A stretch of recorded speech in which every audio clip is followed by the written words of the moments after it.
The surprising postulate is the second one, which says that the speed of light is the same for all in all inertial systems, regardless of the motion of the source or of the observer or of any presumed medium. The second postulate was the radical one. That's what leads to all of the weird phenomena of special relativity. And to finish my original sentence, I promised at the time to explain to you why Einstein adopted the second postulate, since it seems so absurd. That's my subject for the beginning today.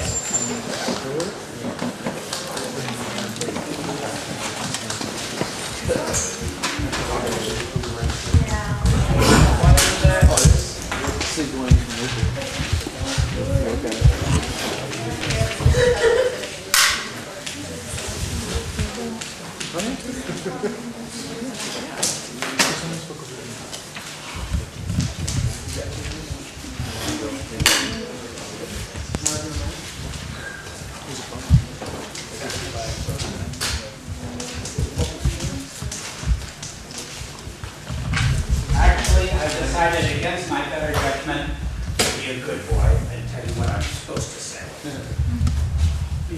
This is not actually the historical truth. Einstein himself was motivated by a kind of abstruse coincidence in classical electrodynamics that probably you don't know anything about now, but you will toward the end of next semester if you take the continuation course. It has to do with motional EMF and Faraday's law of induction. Both of them yield exactly the same expression for the electromotive force, and yet there's a complete coincidence in classical electrodynamics. Einstein didn't believe in coincidences, and in a way, special relativity emerged from his thinking about that kind of abstruse little coincidence in classical electrodynamics. He did not do his homework, and therefore was not all that aware, at least so he said in later life, of the reason that he should have proposed the second postulate, and that's the story the way most people will tell it today. So I'm going to tell you not why he actually adopted the second postulate, but why he ought to have if he'd done his homework and knew all the facts. So why Einstein should have adopted the second postulate, not actually why he did. Has to do with the Michelson-Morley experiment, of which he was at best dimly aware.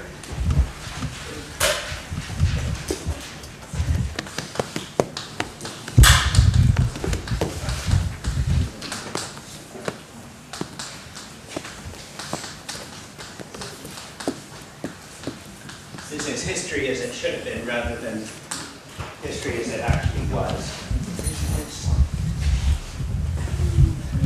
In the 1860s, James Clerk Maxwell perfected and packaged the theory of electricity and magnetism. The laws of electricity and magnetism, as we know them today, are handed down from Maxwell in the 1860s.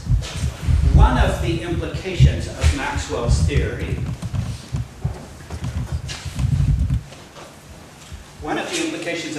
theory is that electromagnetic waves should propagate through the vacuum, and Maxwell was actually able to calculate the speed of propagation of those waves through the vacuum. So 1860s, Maxwell's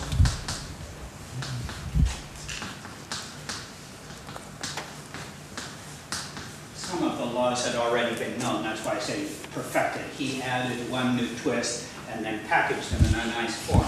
Maxwell perfected the laws of electricity and magnetism.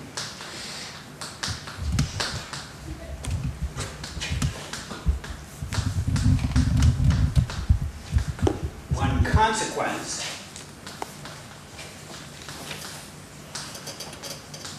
of these laws was that electromagnetic waves propagate through the vacuum.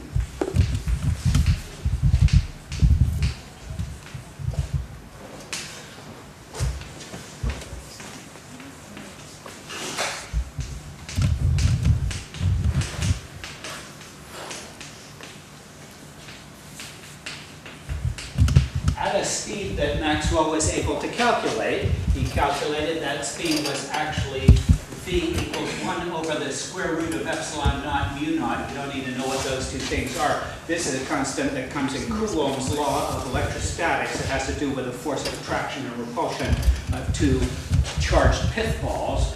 Mu naught is the corresponding thing for magnetism. It tells you what the magnetic force of attraction between two parallel wires is. When he put those two together, took the square root and inverted it, that was what his theory said. These waves should propagate at that speed. This turned out to be 3.0 times 10 to the 8th meters per second.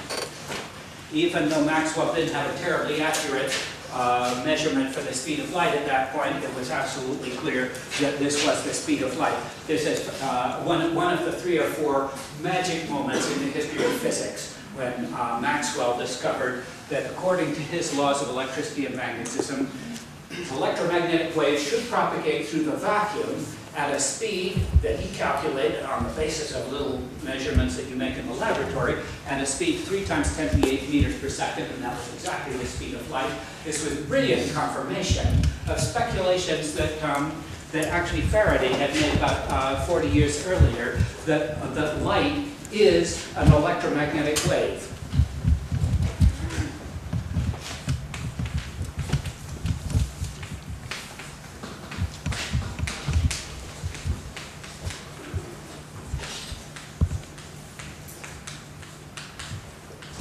Of course, the fact that the speed comes out right doesn't prove by itself that light is an electromagnetic wave, but the theory predicts all of the phenomena of optics, now can be derived from the laws of electricity and magnetism.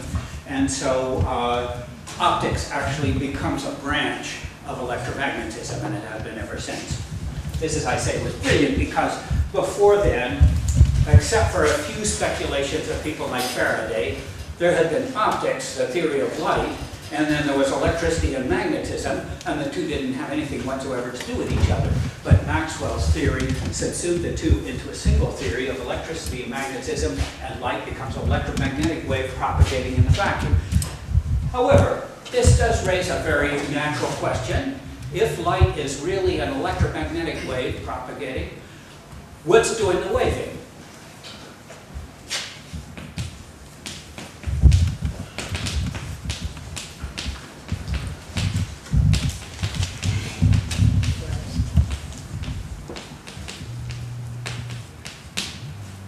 You know, if we say that sound is a pressure wave, density wave, I know what's doing the waving. It's molecules in the air that are being compressed and rarefied and so on. If I say shake a string or something and the wave propagates down, what's doing the waving? Well, the string is. If I drop a rock into the pond and I see waves on the pond, what's doing the waving? The water is. What's doing the waving when light goes through? Maxwell and his contemporaries assumed that the universe was filled with a kind of primordial jello-like substance that they called ether. It's supposed to mean ethereal. You can't see it, taste it, touch it, or anything like that.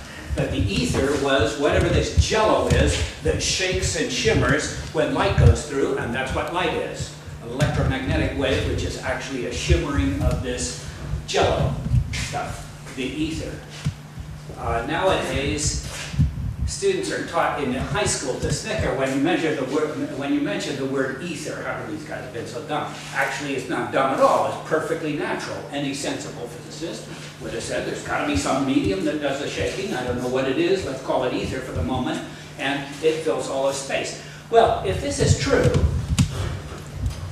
then it becomes an important question to identify the ether, find the ether, or in particular, to find out how we're moving through the ether. Because if you stop to think about it, the Earth rotates once a day. It revolves around the sun once a year. The solar system is revolving at high speed around the center of the galaxy. And for all I know, the galaxy is moving at high speed through the universe. So we are certainly not.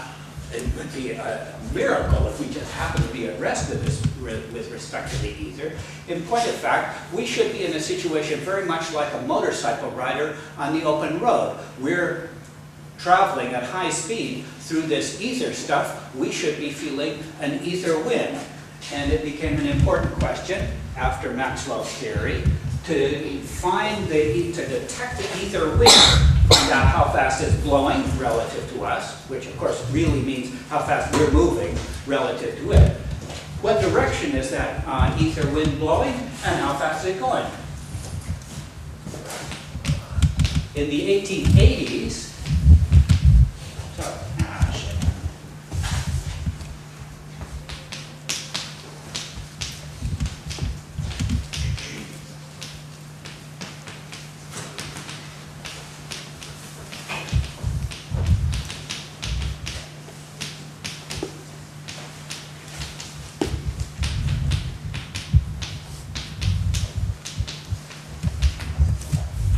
so in the 1880s, Michelson and Morley devised an experiment that was designed exactly to do this, to find how the ether wind was blowing.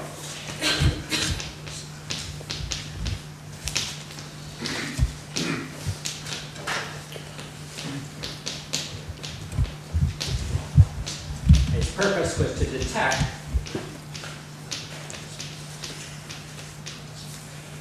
the ether wind.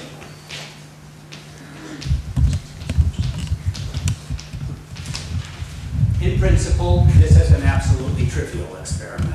You can do it with a meter stick and a stopwatch. In principle, what do you have to do?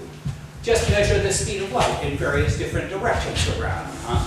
Because if it's going downstream, the direction that the ether wind is blowing, you'd expect the speed of light to be dragged along with the ether, and therefore the speed of light would be larger in that direction.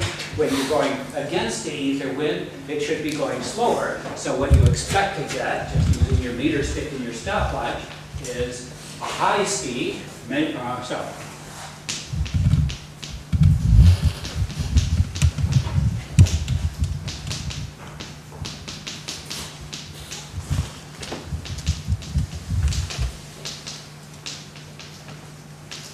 That's what the experiment is for. Measure the speed of light in various different directions, and what you're expecting is that if you're going downstream, the speed of light would be large, so ether wind is going this way. If you measure the speed of light in that direction, you should get a large speed. If you measure it in the upstream direction, where it's bucking the current, just like a motorboat that's on a fast-flowing river or something, if you look at the speed of it going downstream, it's being dragged along with the stream, so its velocity should be larger. If it's going upstream, it should be slower, and in intermediate directions, it would be various intermediate values here. So we expect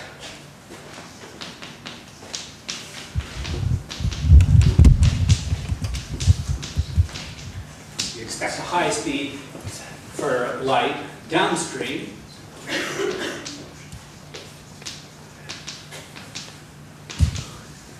low upstream. As I say, in principle, this is a stupidly simple experiment. Meter stick and stopwatch, I measure the speed of light in that direction, that direction, that direction, that direction. I just check which one is the largest. That's the direction of the ether wind. Which is the smallest? That's the opposite. Yeah. If they assume this, would they expect the curvature of it if they shot it like perpendicular? If they shot it perpendicular? No, they wouldn't expect. You mean, would the light actually go in a curve like this? No, but nor would you, by the way, for a boat going downstream in on a river. It's true that it doesn't go at the angle that you expected it to, but it still is a straight line because you're just adding two vectors and getting the total velocity. So it wouldn't be going in a curved arc anyhow, unless for some reason the ether wind was accelerating, speeding up or slowing down, then that, but I don't think anybody expected that. What they certainly expected, was to get some diagram like this, and then they would announce, aha, the ether wind is blowing at 47 kilometers a second in the direction of Alpha Centauri, or something like that. That's what they expected the experiment to give. Unfortunately, you can't do it literally with a meter stick and a stopwatch for the awkward practical reason that light travels inconveniently fast.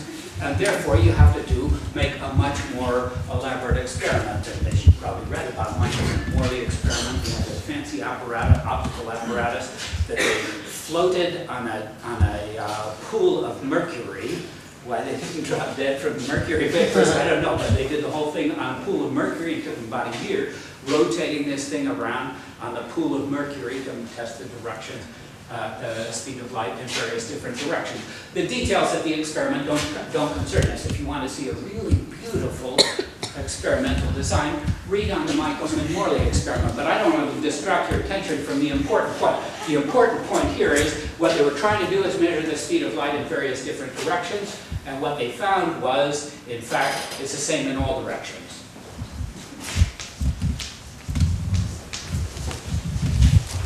A very disappointing experiment from their point of view.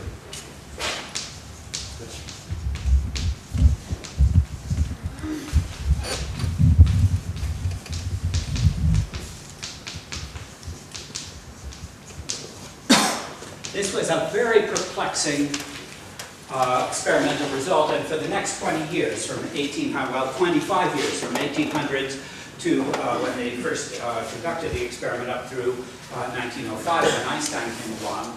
For that 25-year period, if you look back in the history, there's a sequence of increasingly implausible explanations for the Michelson-Morley experiment. Michelson and Morley themselves believed that they had proved that the Earth has a kind of windshield and it drags its own ether along with it. It's so-called ether drag hypothesis. What they wanted to show was that the ether wind is going at a certain speed in a certain direction. They found that it's the same in all directions. They concluded that the Earth must be encapsulated in some kind of a ether bubble, and the ether just comes along with us. So in fact, we are at rest with respect to our local supply of ether. That's what they thought. This was soon shot down because other people did the experiment using starlight that came in from outside, from far away from the Earth. And from that you can detect that that's not the explanation. It's not that we're dragging our own ether around with us. Well, believe me, for the next 25 years, as I say, there were a bunch of cockeyed explanation, not cockeyed, people were desperately trying to make sense out of this experiment. Einstein himself, as I say, was only dimly aware of this experiment, but he was the first one, you might say, the first one who took the Michelson-Morley result at face value. Einstein said, the speed of light is the same in all directions, period. Doesn't have anything to do with ether drag. In fact, there is no ether wind because there is no ether, according to Einstein. Light just plain propagates at the speed c in all directions, regardless of the motion of the source or the observer. So that was, in a sense, Einstein's second postulate, which goes so radically against common sense, was Einstein's response to the Michelson-Morley experiment, or rather to the failure of the Michelson-Morley experiment to detect the speed of the ether. There is an obscure little footnote on about the third page of his first paper on special relativity in which he seems to be alluding to the Michelson-Morley experiment, but later in life he claimed that he actually didn't know anything about it, but that maybe some editor or something said you better slip that in or somebody can think you're his confidence. Anyhow. Let's see.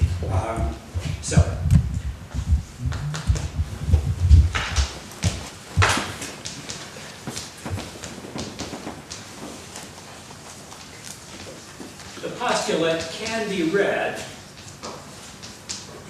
as Einstein's response to the Michelson-Morley experiment.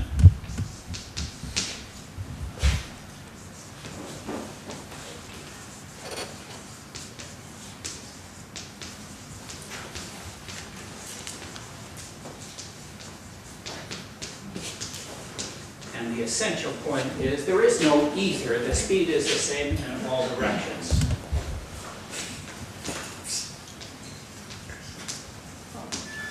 Very perplexing to anybody who would come out of the tradition, but the tradition of trying to think about the Michelson-Morley experiment, and everybody prior to that believing, of course, in ether, not as anything that we knew anything about, but just as whatever it is that does the waving when an electromagnetic wave comes through. So Einstein's response was radical. I think that actually nobody would have accepted it, except that they were desperate at this point because all of the other attempts to explain the Michelson-Morley experiment had basically failed. So there's the story, as I'm supposed to tell it, of why Einstein adopted the second postulate. It was because experimentalists, like it or not, had discovered that the speed of light is the same in all directions.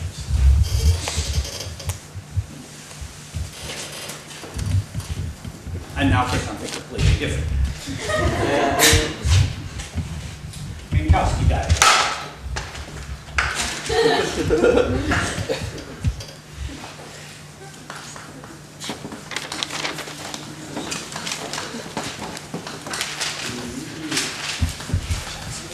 What I want to do now is show you a very cute way of thinking about special relativity and some of its deeper, more colorful implications. Minkowski diagrams. Ordinarily, certainly in classical mechanics, if you want to plot the position of something as a function of time, if we want to plot the motion of something or other, we would normally run the position x vertically and t horizontally, and then we would draw the graph. There's a particle that moved at constant velocity, because the slope it's a straight line, and that would indicate constant velocity.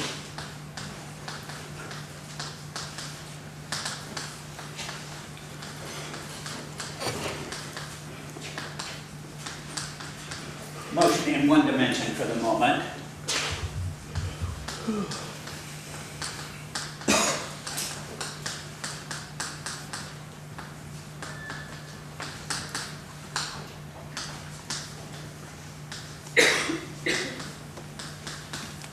And if you plot x vertically and t horizontally, you can read off the velocity of the particle as the slope of the line.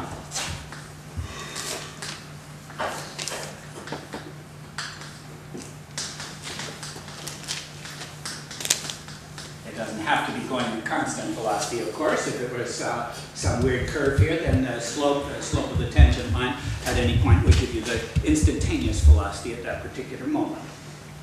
For some reason that I have never understood, in special relativity, everybody does it the other way around. We plot x horizontally and t vertically, and we call it a Minkowski diagram, but it's exactly the same thing as what we were doing over there. It's just it's rotated by 90 degrees, as I say. I've never understood this, but when it comes to relativity, we just do it in the other orientation.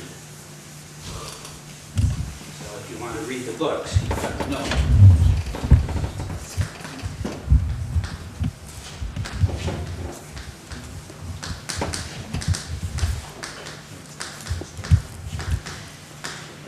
In relativity, we plot x horizontally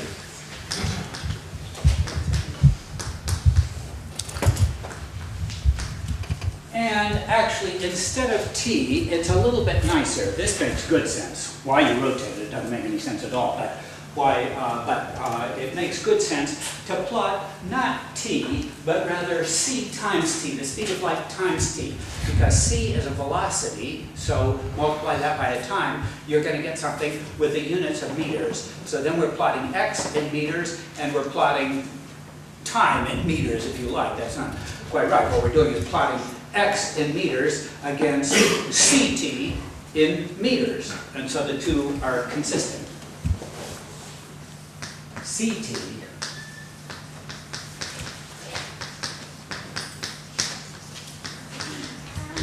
both coordinates are in meters. So here's the diagram I would draw. X horizontally, ct, the product of c times t, vertically, that just scales the vertical axis by a factor of 3 times 10 to the 8 meters per second. On this diagram, if I drew the trajectory of a particle, the velocity would not be the slope anymore. It actually is 1 over the slope, because I've reversed the order. In fact, that would be the velocity as a fraction of the speed of light.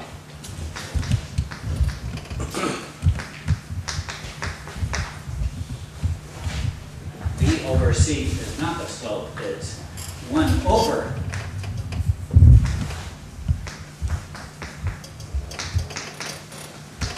This is one reason why I don't like this way of doing business, because I have to keep on remembering velocity is not the slope. Now, it's 1 over the slope. So the steeper the slope, the slower the thing is going.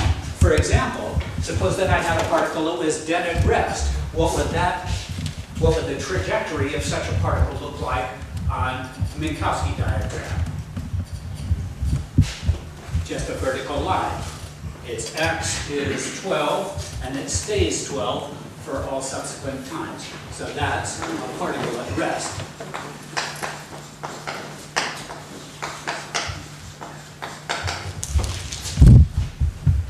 How about the 45-degree line? What would that represent on this diagram?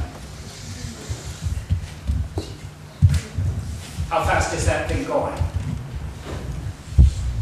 Not obvious, but along the 45-degree line, the increment, vertical increment is the same as the horizontal increment, so that would be c delta t, the vertical increment, is equal to delta x, which means delta x over delta t, if I divide through, is equal to c. That would represent something going at the speed of light, for instance, a light ray.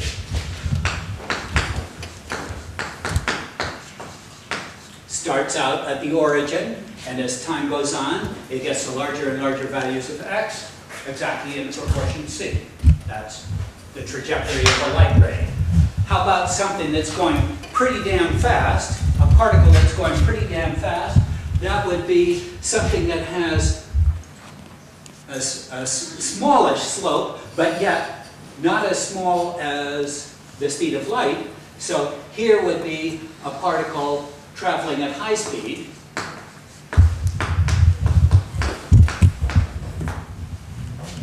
High speed slope is larger than the 45-degree line, and therefore it's going slower than the speed of light. High speed particle, low speed particle, of course, would be something like this. And what would you make of a particle whose trajectory is this, for example? Tachyon, good. Okay, it's going faster than the speed of light. Let's say impossible.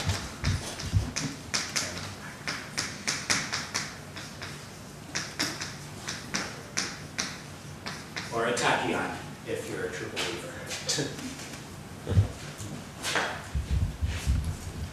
Tachyons, funk.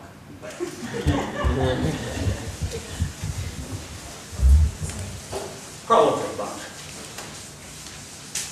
So that's how you read one of these Minkowski diagrams. A vertical line is a particle that's not moving anywhere at all. A 45-degree line is the trajectory of a light ray. And something or other that's moving at a pretty good clip has a slope that's larger than 45 degrees. Got the picture? Now let's suppose that you start out at the origin.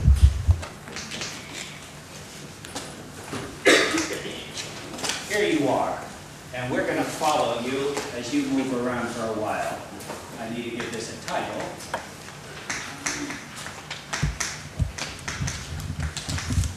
We're going to plot your world line here. You start out at the origin at time t equals 0. And you walk down to the center of Amherst. You're walking not very fast, so really steep line. Huh? That's your walk down to the center of Amherst.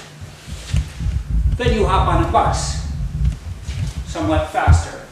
So the line is tilted over, yet not at 45 degrees, that would be the speed of light, but it's a pretty high speed bus. So it goes like that, and you get down to South Hadley.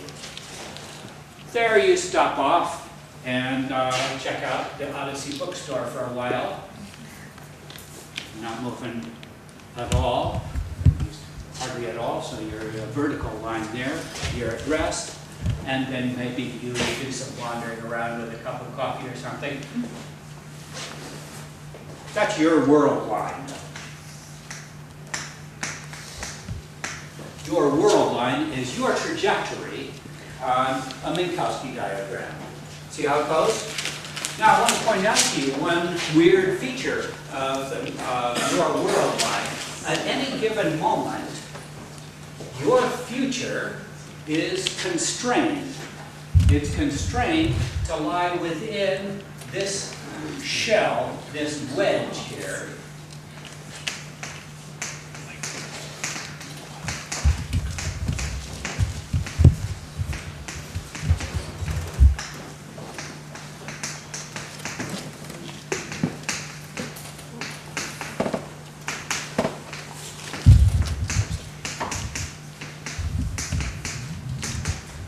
Within the 45-degree, plus or minus 45-degree wedge.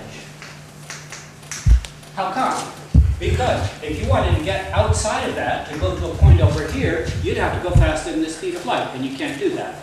So because the speed of light puts a speed limit on here, I can tell you right now at this location, whatever you do, whatever train or bus you get on, your future is certainly going to be constraint of that forward wedge. Actually, I've been telling this story as though there was only one spatial dimension that you're constrained to move in the x direction always. How about if we put in y there? What would that do to this picture? Geometrically, if I wanted to stick y in, here's the axis. What happens to this diagram? I guess there's now this third dimension in it, and in particular here, what happens to the wedge?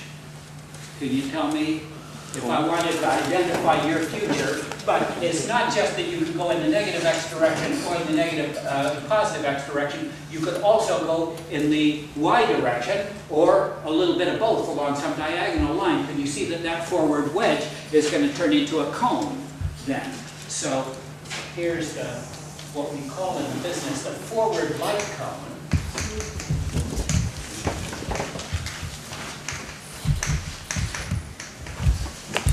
And your future, at any moment, lies within your forward light cone. Actually, I only put in y here. I should have put in z. Sorry, I cannot draw z. But imagine what would happen if I somehow or other on that diagram put in the z direction too. What would happen to this cone? It becomes, I can't even picture the thing, but a hypercone, actually, a cone that has yet another dimension that swings around here. So the forward light cone is actually a forward hypercone, but I can't draw it on the diagram. But never mind, that's details. The important point is that your possibilities are very much restricted at any time. Your future lies within that forward light cone. Let's draw the scene now, because that diagram's getting congested. I want to redraw it, indicating you at any particular point and showing all of your possibilities. So, here is the forward light cone, and here is you right now.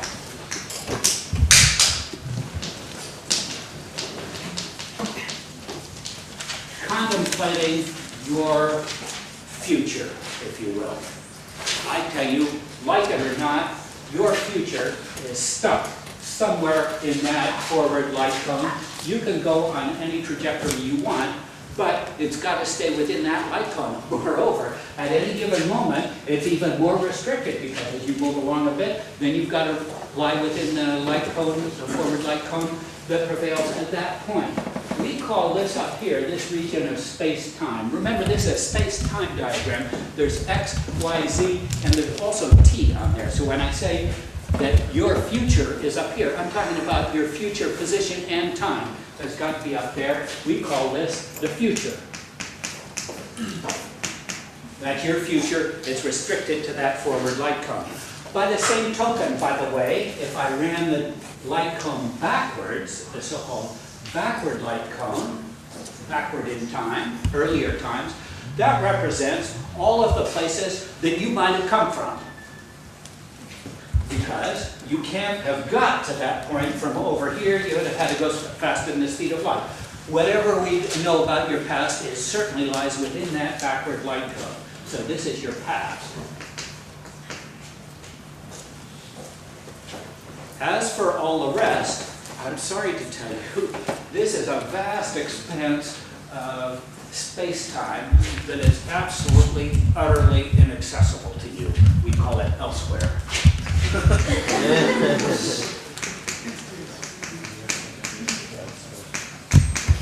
You didn't come from there. You can't possibly have. You couldn't have got to there. And you can't get there. You can't possibly. To get there, you have to go faster than the speed of light.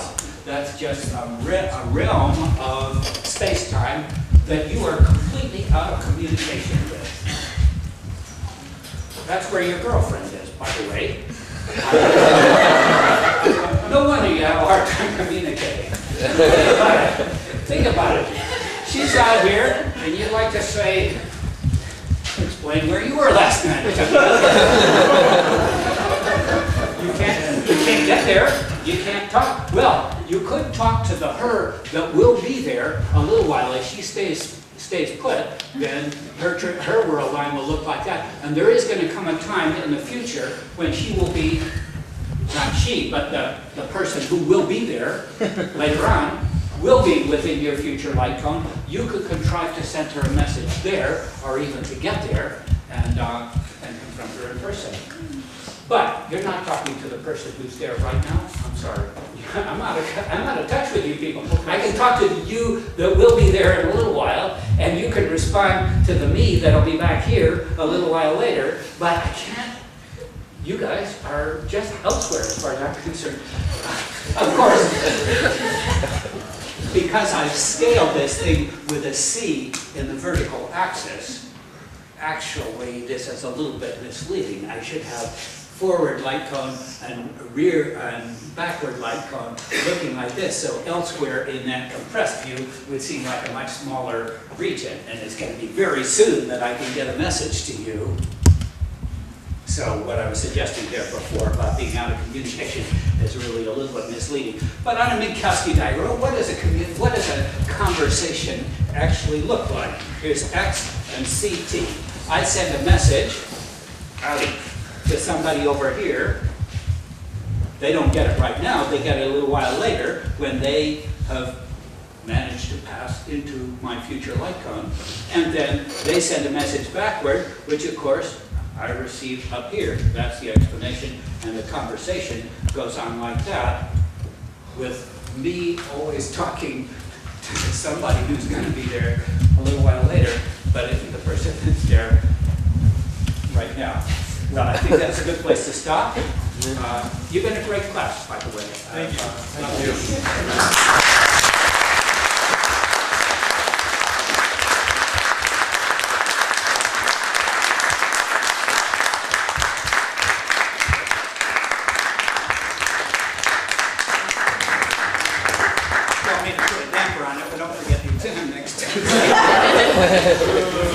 The information is on the OWL, by the way. If you didn't get the message and you don't know where to go or something like that, please check out the OWL.